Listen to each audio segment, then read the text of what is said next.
সত্যপাল মালানি, উল্লাসনগর। আমার ধারণা ডক্টর জাকির নায়েক শ্লোক নিয়ে খেলা করছেন। উনি শুধু শ্লোক নিয়ে খেলা করছেন। ইসলাম এই পৃথিবীর মানুষকে ভাগ করেছে দুই ভাগে, একটা হলো মুমিন, আরেকটা হলো কাফের। অবশ্যই আমরা ইসলাম ধর্মের এই কথাগুলো বিশ্বাস করি না, মানতেও পারি না।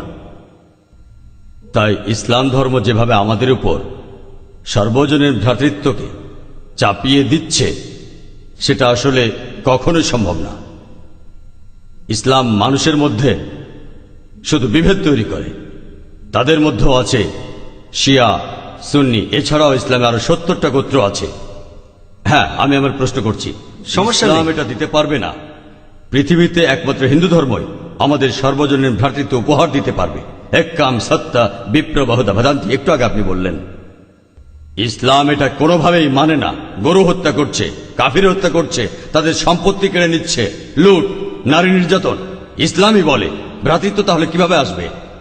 আপনার মুখে ভ্রাতৃত্বের কথা আসলে শুধু শ্লোক নিয়ে খেলা করা। আপনি আসলে হিন্দু ধর্ম বলতে গিয়ে ইসলাম ধর্ম বলে ফেলেছেন।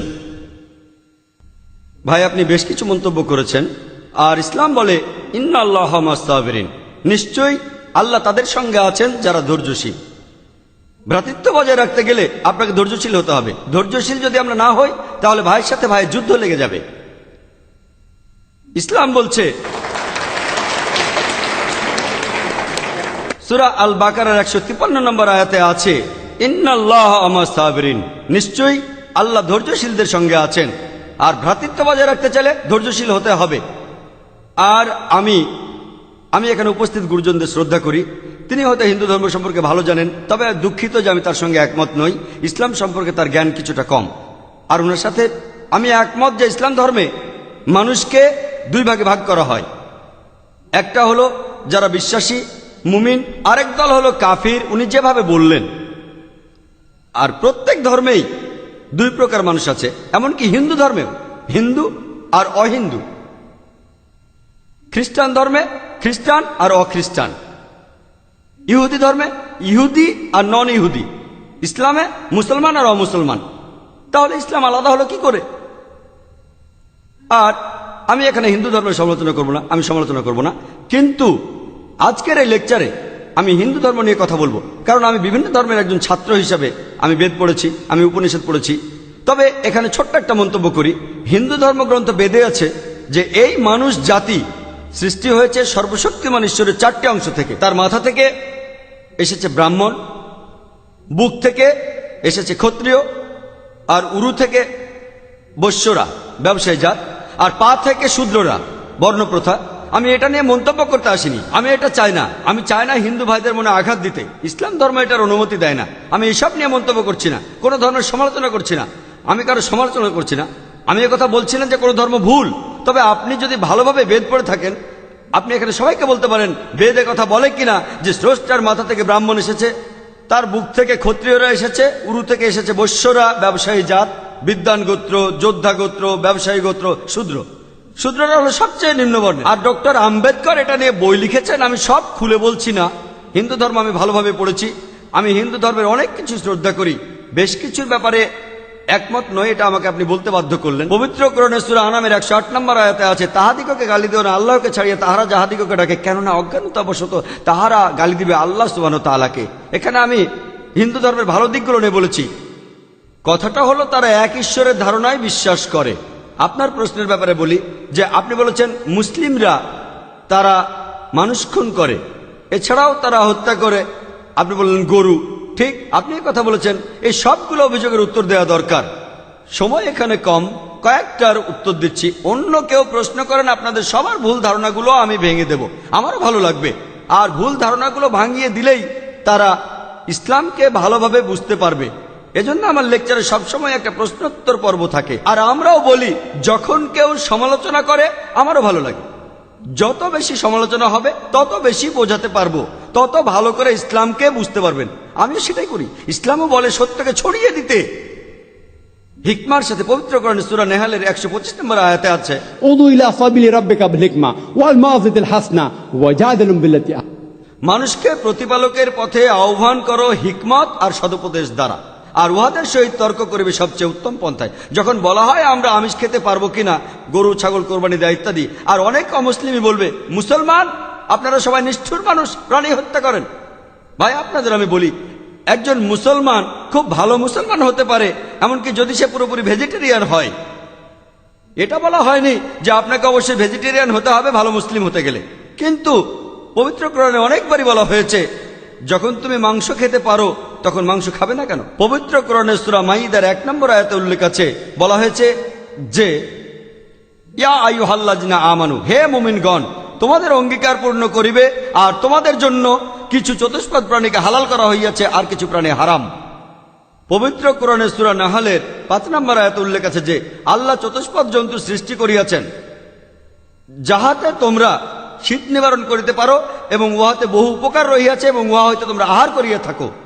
পবিত্র কোরআনে সূরা মুমিনুনের 21 নম্বর আয়াতে উল্লেখ আছে তোমরা চতুষ্পদের মাংস আহার করতে পারো।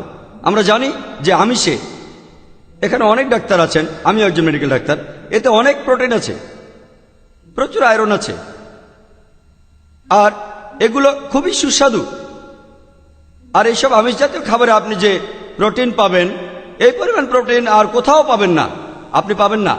নিরামিষের মধ্যে সয়াবিনে আপনি সবচেয়ে বেশি প্রোটিন পাবেন, সেটাও আমিষের প্রোটিনের চেয়ে অনেক কম। আর এবার আমি গরু হত্যা নিয়ে কিছু কথা বলি। যদি হিন্দু ধর্মগ্রন্থগুলো পড়েন, আমি এখানে কোন ধর্মের সমালোচনা করছি না, ভাই একটা প্রশ্ন করেছেন তাই আমাকে সত্য কথাটা বলতে হবে। হিন্দু ধর্মে আমিষ খাওয়ার অনুমতি দেওয়া হয়েছে। হিন্দু ধর্মগ্রন্থে দেখবেন সাধু সন্তরা আমিষ জাতীয় খাদ্য খায়, এমনকি গরুর মাংস। পরবর্তীতে অন্যান্য বেশ কিছু ধর্মের প্রভাবে, যেমন ধরুন জৈন ধর্ম ইত্যাদি, মানুষের উপর অহিংসার দর্শনের প্রভাব এসে পড়ল, তারা প্রাণী হত্যা বাদ দিল, তারা এই দর্শনটাকে তাদের জীবনধারায় যোগ করল। তবে ইসলাম ধর্ম প্রাণীদের অধিকারের কথা বলে থাকে। শুধু প্রাণীদের অধিকার নিয়ে আমি একটা লেকচার দিতে পারি। পবিত্র কোরআনে আছে পশুর উপর বেশি বোঝা চাপিও না, তাদের প্রতি সদয় হও, তাদের খাদ্য দাও, কিন্তু প্রয়োজনে তোমরা তাদের মাংসও খাইতে পারো। আর যদি আপনি অন্যান্য ধর্মগুলো ভালোভাবে দেখেন, অনেকে আমিষ খেতে বারণ করেছে। এই দর্শনের ভিত্তিটা হলো এই যে আপনি প্রাণী হত্যা করবেন না, কারণ তাদের জীবন আছে, সে কারণে আমিষ খাওয়াটা অন্যায়। আমি এর সাথে একমত। যদি কোনো মানুষের পৃথিবীতে মানুষ হত্যা না করে থাকে, সেখানে আমিই থাকব সবার উপরে। সর্বজনীন ভ্রাতৃত্ব হিন্দু ধর্মে আছে যে সব প্রাণী আপনার ভাই। প্রত্যেক প্রাণী হোক সে সাপ, পাখি অথবা পতঙ্গ। আমি আপনাদের একটা প্রশ্ন করছি যে কোন মানুষটা হাজার হাজার ভাইকে না মেরেও 5 মিনিটের জন্য বেঁচে থাকতে পারে? এখানে যারা মেডিকেল সায়েন্স পড়েছেন তারা ভালো বুঝতে পারবেন যে আপনারা যখন নিঃশ্বাস নেন তখন আপনার শরীরে প্রচুর ময়লা জীবাণু ঢুকে, সেগুলোকে মেরে ফেলেন। তার অর্থ এই ধর্মে বাঁচার জন্য আপনার ভাইদের আপনি মেরে ফেলছেন। ইসলামের সর্বজনীন ভ্রাতৃত্ব বলে মানুষ জাতির প্রত্যেকেই আপনার ভাই। বিশ্বাসের ভ্রাতৃত্বে প্রত্যেক মুসলমানই ভাই ভাই, প্রত্যেক প্রাণীই আমার ভাই নয়। তবে অন্য প্রাণীদের রক্ষা করতে হবে, তাদের ক্ষতি করবেন না, বিনা কারণে তাদের অত্যাচার করবেন না, তবে প্রয়োজন হলে সেগুলোর মাংস খেতে পারেন। তাই যে দর্শন বলে আমিষ খাবার খাওয়া অন্যায়, কারণ এখানে আপনি প্রাণী হত্যা করছেন, বিজ্ঞান প্রমাণ করেছে, এমনকি গাছপালারও জীবন আছে, আপনারা জানেন। তাই এ কথা এখানে খাটছে না যে প্রাণী হত্যা করা অন্যায়। তাই এখন তারা যুক্তিটা পাল্টে বলল যে আচ্ছা, গাছেরও জীবন আছে, তবে তারা ব্যথা অনুভব করে না, তাই গাছ হত্যার চেয়ে প্রাণী হত্যা অনেক বড় অপরাধ। আর আজকের দিনে বিজ্ঞান উন্নত হয়েছে, আমরা জানি গাছও ব্যথা অনুভব করে, এমনকি গাছও কাঁদতে পারে, গাছেরও ভালো লাগতে পারে। তাই গাছ ব্যথা অনুভব করে না, এটা টিকলো না। এখানে ব্যাপারটা হলো যে গাছের কান্না মানুষ শুনতে পায় না, কারণ মানুষ কানে যে শব্দ শোনে সেটা সীমা 20 সাইকেল পার সেকেন্ড থেকে 20,000 সাইকেল পার সেকেন্ড। এই সীমার মধ্যে কিছু হলে মানুষ সেটা শুনতে পায়, এই সীমার নিচে বা উপরে মানুষ কিছু শুনতে পায় না। যেমন ধরুন কেউ যদি ডগ হুইসেল বাজায়, ডগ হুইসেল চেনেন, যেটাকে বলে সাইলেন্ট ডগ হুইসেল। যখন কেউ এই হুইসেল বাজায়, এটা সীমা হচ্ছে 20,000 সাইকেল পার সেকেন্ডের উপরে, 40,000 সাইকেল পার সেকেন্ডের নিচে। কুকুর 40,000 সাইকেল পার সেকেন্ড পর্যন্ত শুনতে পায়। তাই কেউ যদি হুইসেল বাজায়, কুকুর হুইসেলটা শুনতে পারে কিন্তু মানুষ শুনতে পায় না, এটাকে বলা হয় সাইলেন্ট ডগ হুইসেল। একইভাবে গাছপালার যে কান্নাকাটি আমরা মানুষরা কিছুই শুনতে পায় না, তবে গাছও কাঁদে, তারাও ব্যথা অনুভব করে।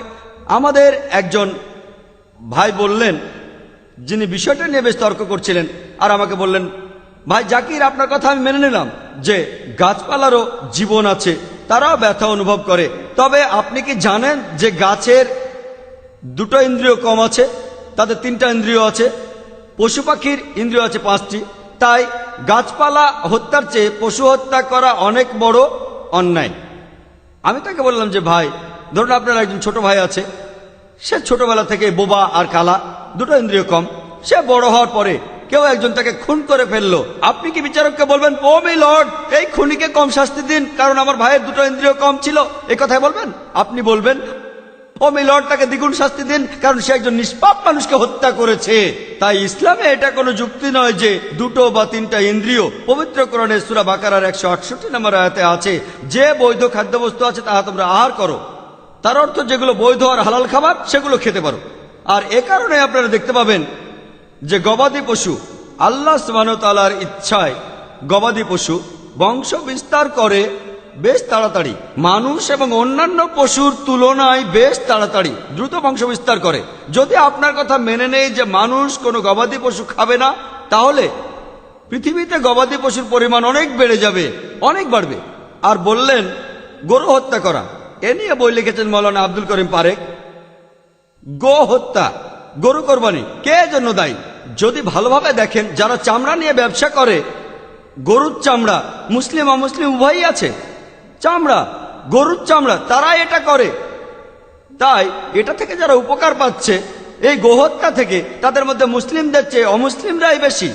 তাই যদি ইতিহাস ভালোভাবে জানেন আর যুক্তিও ভালোভাবে বোঝেন, আমরা জানি আল্লাহ বলেছেন যে বৈধ খাদ্যবস্তু আছে তাহা তোমরা আহার করো, যদি এটা খান এতে কোনো সমস্যা নেই। এছাড়াও যদি ভালোভাবে দেখেন, তৃণভোজী প্রাণীর দাঁতগুলো যদি দেখেন, গরু, ছাগল, ভেড়া, তারা শুধু শাকসবজি খায়, তাদের দাঁতগুলো সব সমান। যদি আপনারা মাংসাশী প্রাণীর দাঁতগুলো ভালোভাবে খেয়াল করেন, সিংহ, বাঘ, চিতাবাঘ, তাদের দাঁতগুলো খুব সুচালো, তারা শুধু মাছ মাংস খায়। যদি আপনি মানুষের দাঁত দেখেন, আয়নায় আপনার নিজের দাঁত দেখতে পারেন, আমাদের সুচালো দাঁত আছে, সমান দাঁতও আছে। যদি সর্বশক্তিমান ঈশ্বর আমাদের শুধু নিরামিষই খেতে বলতেন, তাহলে আমাদের সুচালো দাঁত দিলেন কেন? কেন? আমিষ খাওয়ার জন্য। যদি আপনারা তৃণভোজী প্রাণীদের পরিপাকতন্ত্র ভালোভাবে খেয়াল করেন, গরু, ছাগল, ভেড়া, তাদের পরিপাকতন্ত্র শুধু নিরামিষই হজম করতে পারে। মাংসাশী প্রাণীগুলোর পরিপাকতন্ত্র, বাঘ, সিংহ, চিতাবাঘ, তারা শুধুমাত্র আমিষ হজম করতে পারে। আর আমাদের মানুষের পরিপাকতন্ত্র আমিষ নিরামিষ দুটোই হজম করতে পারে। যদি সর্বশক্তিমান ঈশ্বর আমাদের শুধু নিরামিষই খেতে বলতেন, তাহলে কেন এমন পরিপাকতন্ত্র দিলেন যেটা আমিষ নিরামিষ দুটোই হজম করতে পারে? তাই বিজ্ঞান নিয়ে যদি পরীক্ষা করেন, সৃষ্টিকর্তা আমাদের আমিষ নিরামিষ দুটোই খাওয়ার অনুমতি দিয়েছেন। আশা করি উত্তরটা পেয়েছেন। যদি আপনার অন্য কোনো প্রশ্ন, কোনো ভুল ধারণা থাকে, আমি আনন্দের সাথে তার উত্তর দেব। একবারে একটা ধারণা বলবেন যাতে আমি তা দূর করার সময় পাই। আপনাকে ধন্যবাদ। হ্যালো বন্ধুরা, আসসালামু আলাইকুম। আপনাদের অসংখ্য ধন্যবাদ আপনারা আমাদের এই ভিডিওটি শেষ পর্যন্ত দেখার জন্য। এই ভিডিওতে আপনারা দেখেছেন ডক্টর জাকির নায়েক সাহেব পবিত্র সূরা ইখলাসের গুরুত্বপূর্ণ বার্তা এবং এর সাথে ভগবদ্গীতা গীতার সাদৃশ্য তুলে ধরেছেন। তিনি অত্যন্ত সুন্দরভাবে ব্যাখ্যা করেছেন যে সূরা ইখলাসের আল্লাহর একত্ববাদের এবং বিশুদ্ধ শিক্ষা দেওয়া হয়েছে। তার অনুরূপ ধারণা হিন্দু শাস্ত্র ভগবত গীতাতেও দেওয়া পাওয়া যায়। তিনি যুক্তি ও প্রমাণ দিয়ে দেখিয়েছেন কিভাবে এক আল্লাহর উপাসনা করা এবং বিভিন্ন কথা গ্রন্থে উল্লেখিত আছে। এই ভিডিও থেকে আমরা শিখলাম যে সত্য ধর্মের মূল বার্তা সব জায়গায় একই, আল্লাহ এক ও অদ্বিতীয়। আমাদের করণীয় সূরা ইখলাস নিয়মিত পাঠ করা, এর অর্থ অনুধাবন করা। তো বন্ধুরা, ইসলাম ধর্ম যেখানে যাক সেখানে বিজয় হবে, কারণ ইসলামে হলো আমাদের জন্য একমাত্র ধর্ম। আর যারা যারা এরকম ভিডিও দেখেন বা এরকম মোটিভেশনাল বা ইসলামিক ভিডিও দেখেন, তারা আমাদের এই চ্যানেলটি সাবস্ক্রাইব করে পাশে থাকবেন, যাতে সাবস্ক্রাইব করে রাখলে প্রতিনিয়ত ভিডিও পাবেন।